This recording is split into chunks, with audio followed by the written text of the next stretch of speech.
what would I have to do to destroy my brain? So no sleep. Yeah. I'm going to be sedentary. Yeah.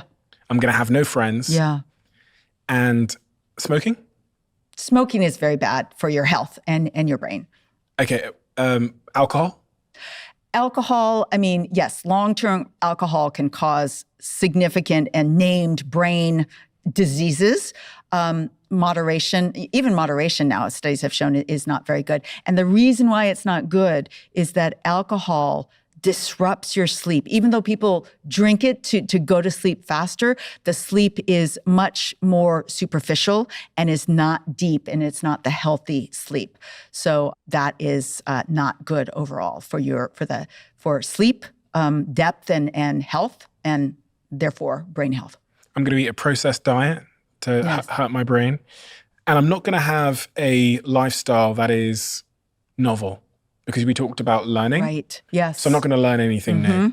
All of these things should shrink that little You're not going to be mindful also. Is there evidence that being mindful, which is like meditation and being in the moment, helps the brain?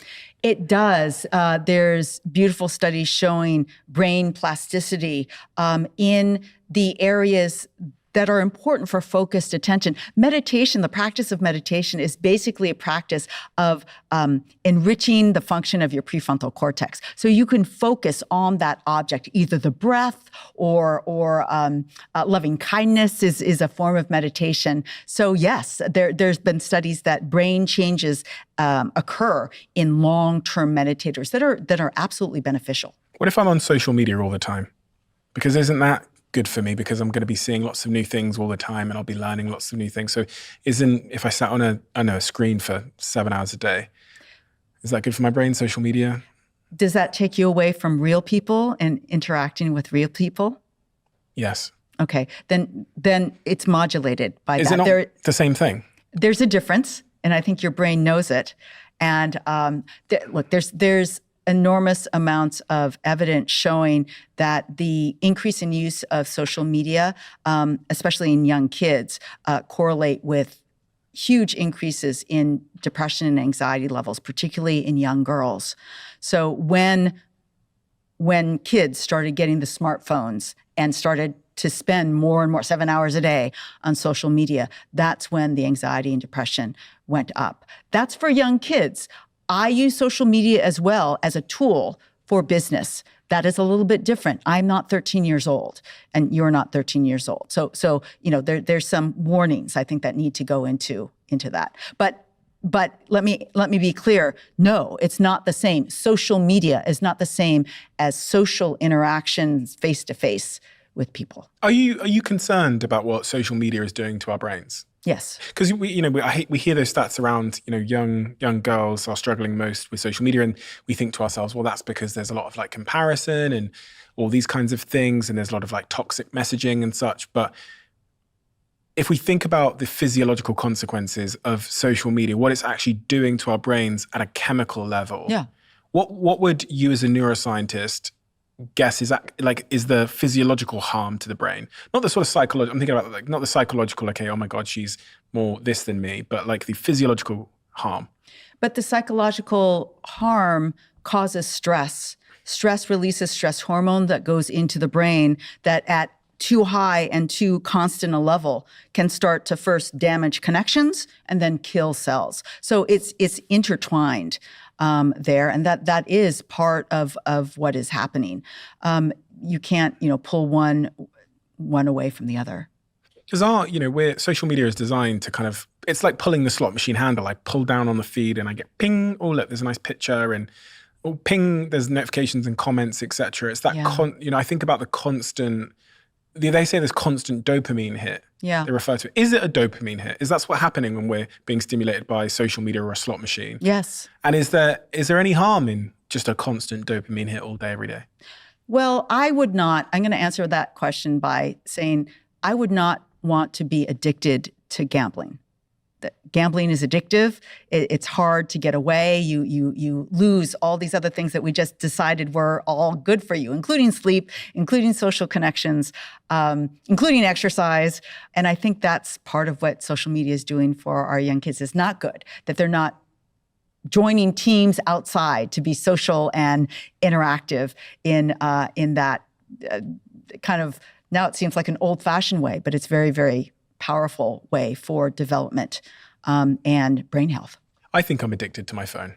And I often ask myself, is that a problem?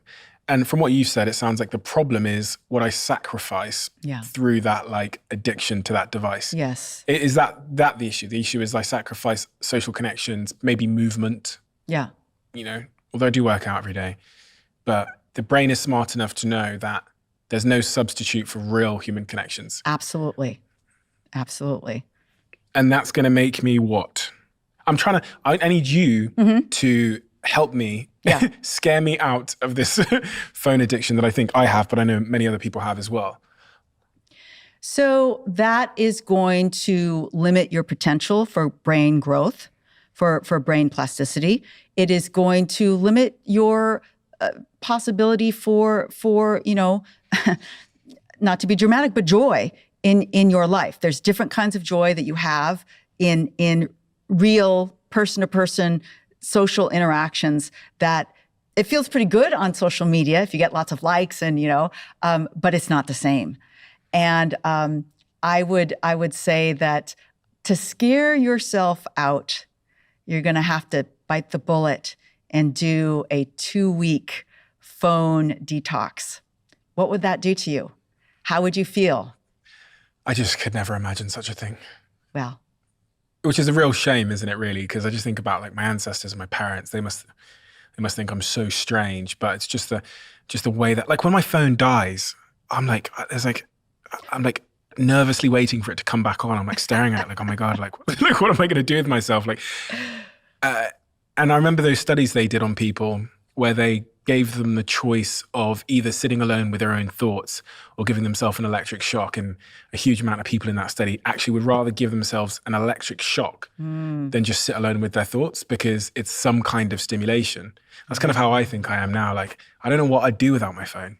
It's really sad. I know there's people listening to me now that think I'm an absolute, like, I'm really sad, but it's just it's the truth, And I do wonder what it's doing to my brain, but I think you're right. I think it's actually what it's doing to my life.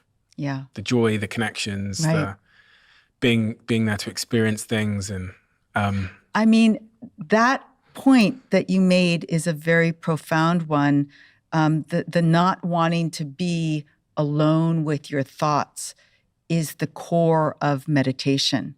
Can you be alone with your thoughts and focus on something organic, usually the breath, but also a thought like loving kindness?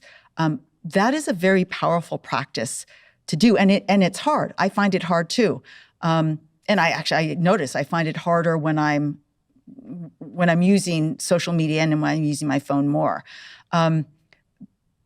But I feel most creative and most imaginative when I do practice that. That is, being alone with my thoughts. What comes into mind? How does my own imagination work? Which is very much dependent on the hippocampus as well. It's putting together all these things in your memory in new and interesting ways that are unique for you or unique for me. And it doesn't work the same if you are stimulating your brain with social media all the time. If you love the Diary of a CEO brand and you watch this channel, please do me a huge favor. Become part of the 15% of the viewers on this channel that have hit the subscribe button. It helps us tremendously, and the bigger the channel gets, the bigger the guests.